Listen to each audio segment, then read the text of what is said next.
Panginoon, hinihiling ko po na pagpalain ninyo ang taong nanonood at nakikinig ngayon.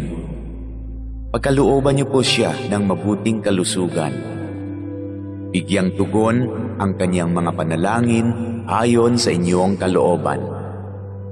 Loobin niyo po na magkaroon ng agarang solusyon ang problemang kanyang kinakaharap, lalo na ang problemang pinansyal at problema sa kanyang karelasyon at mga kaibigan.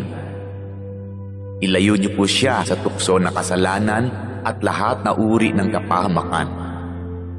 Panatilihin niyo po sa kanyang puso ang pagkakaroon ng malasakit at pagmamahal sa kapwa, katulad ng kanyang pagmamahal sa inyo na aming iisang Diyos.